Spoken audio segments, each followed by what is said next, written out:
Welcome to English as a Second Language podcast, number 58.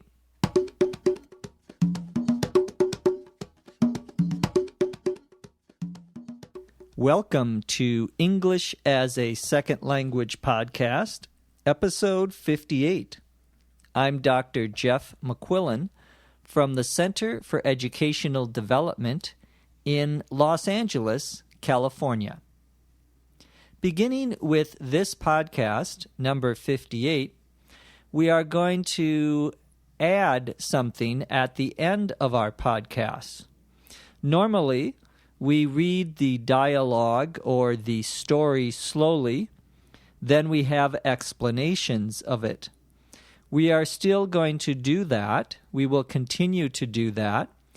But at the end of the podcast, we are going to reread or say again the dialogue or story, but this time at a faster speed, at a normal speed that a native speaker would use.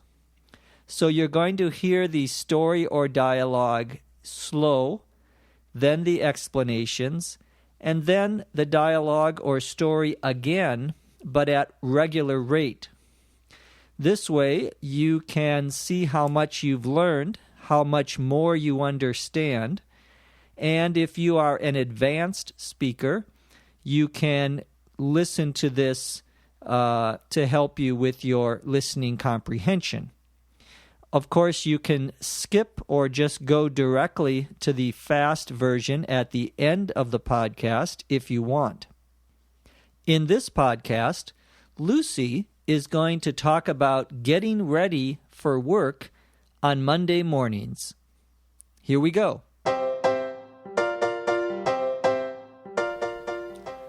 I guess I'm just like everybody else. I could do without Mondays. On the weekend, I can kick back and relax, but I dread going to work when the weekend is over. This morning was particularly hectic. On weeknights, I set my alarm for 7 a.m. That's what I did last night. But when I woke up this morning, I looked at my alarm clock. It was 7:30. The alarm clock was on the fritz, and it didn't go off. Oh no, I was going to be late again. I washed my face, put on my makeup, got dressed, and ate a small bowl of cereal. I had one foot out the door when I realized I didn't have my keys. I went back into my bedroom and looked on the shelf where I kept them. No luck. Maybe I left them in my purse. I hunted around for them. Finally, I just dumped out everything from my purse onto my bed. I had my wallet, sunglasses, compact, lipstick, eye drops, aspirin, tissues, and my PDA, but no keys. I looked around the living room. Maybe they fell behind the couch cushions. I picked up each one and looked. No keys. I went into my closet and checked the pockets of my coat. Still, no keys. By this time, I was pretty frantic, so I tried to calm myself down. I decided to get a drink of water. I opened the refrigerator and What did I see? My keys. They were sitting on the shelf right next to the milk. I must have left them there when I got the milk for my cereal. It served me right for being so absent-minded. Oh, how I hate Monday mornings.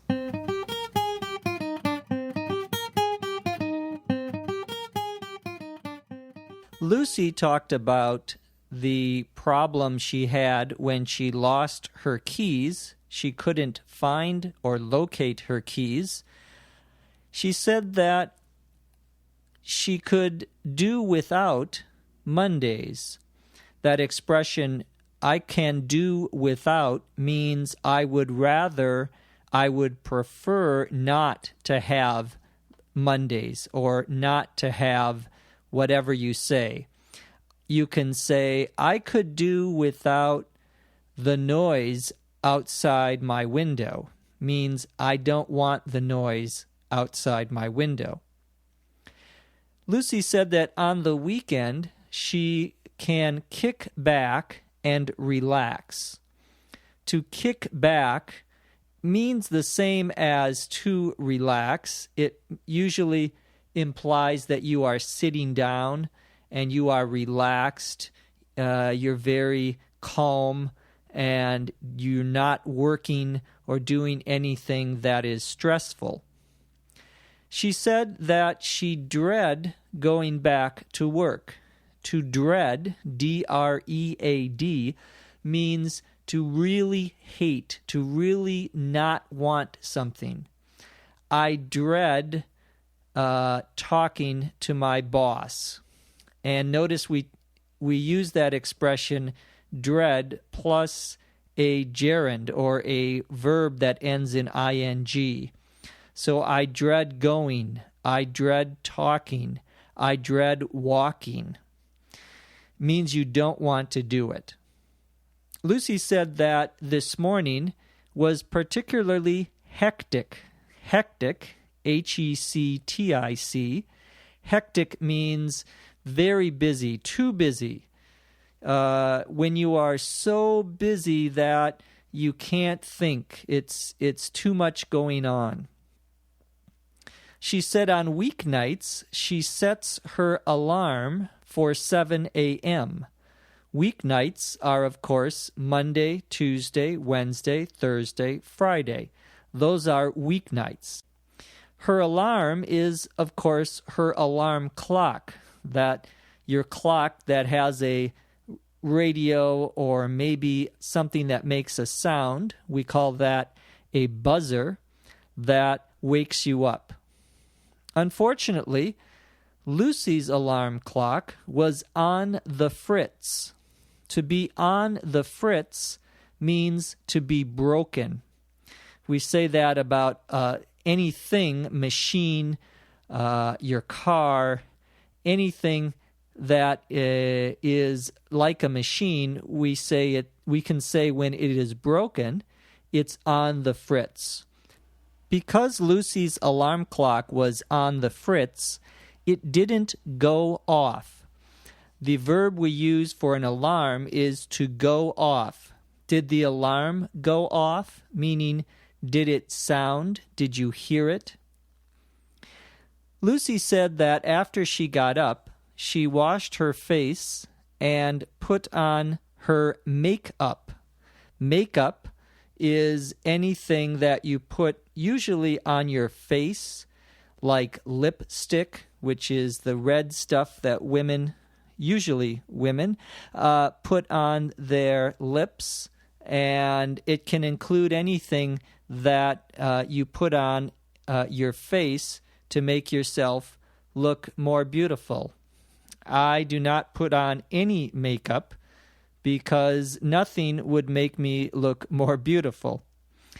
Another word for makeup is cosmetics. Lucy said she had one foot out the door when she realized she didn't have her keys.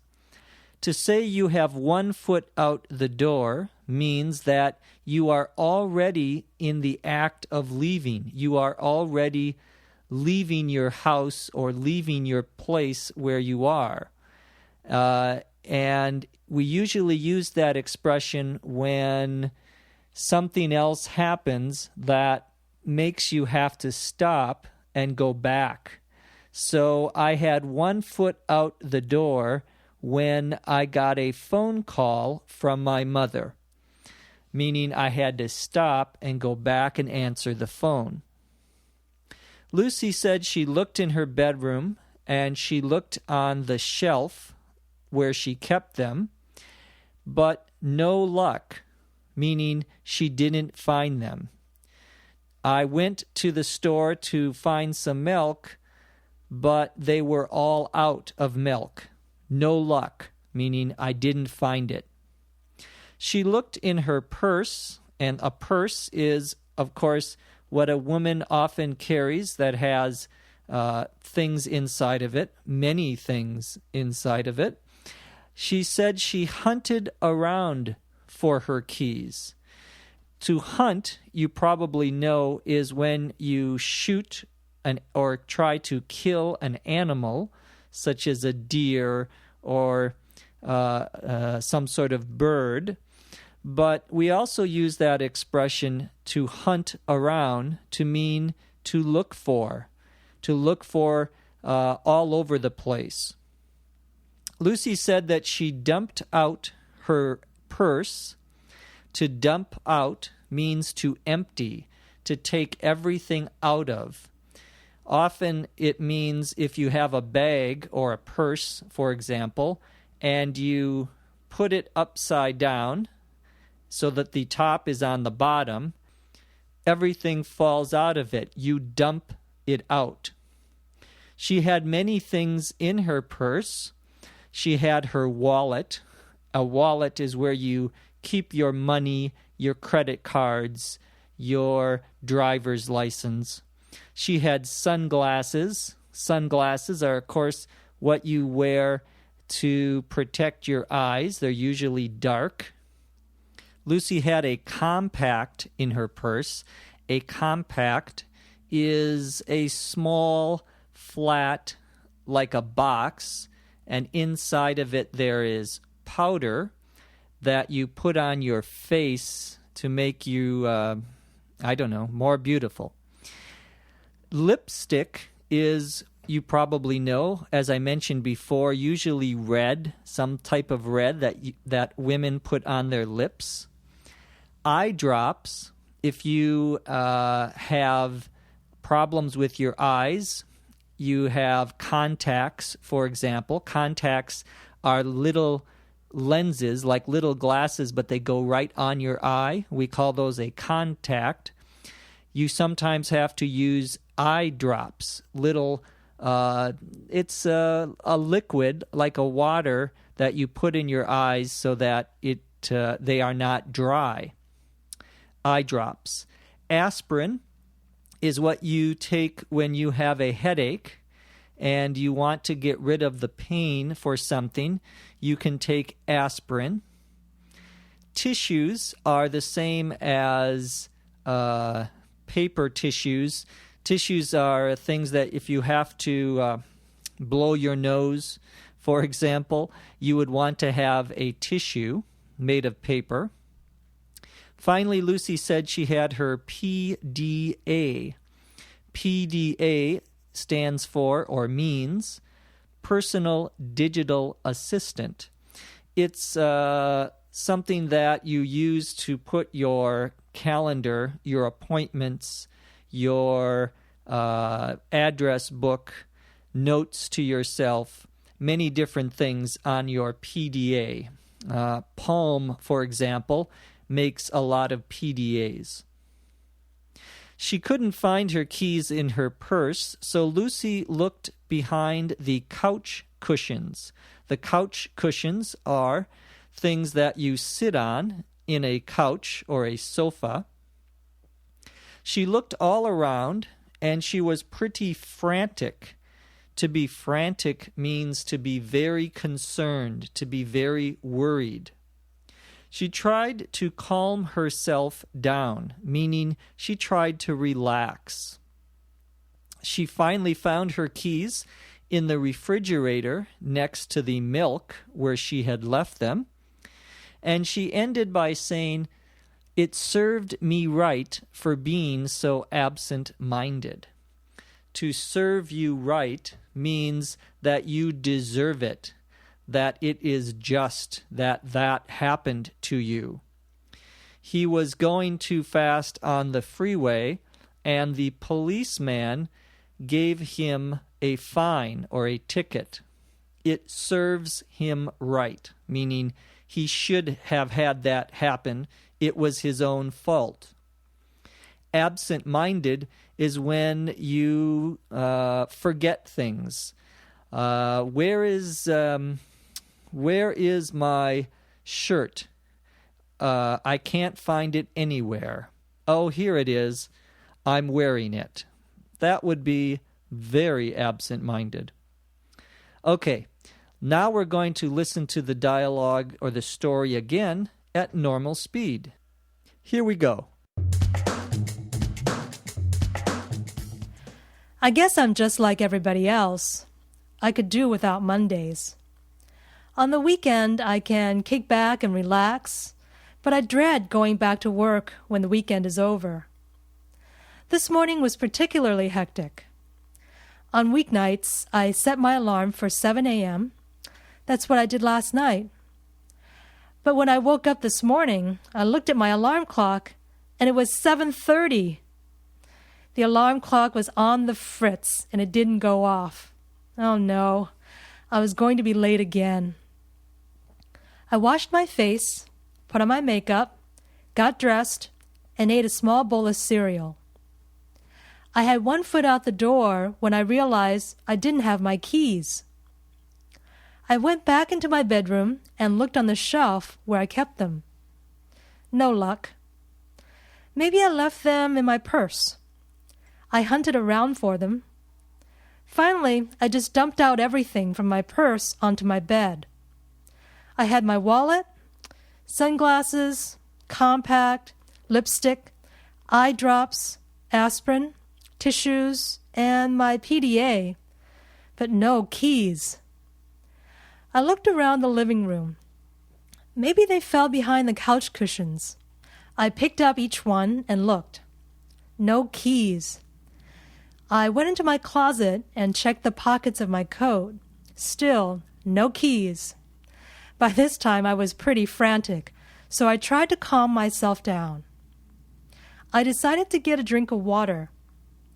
I opened the refrigerator, and what did I see? My keys. They were sitting on the shelf right next to the milk. I must have left them there when I got the milk for my cereal. It served me right for being so absent-minded. Oh, how I hate Monday mornings.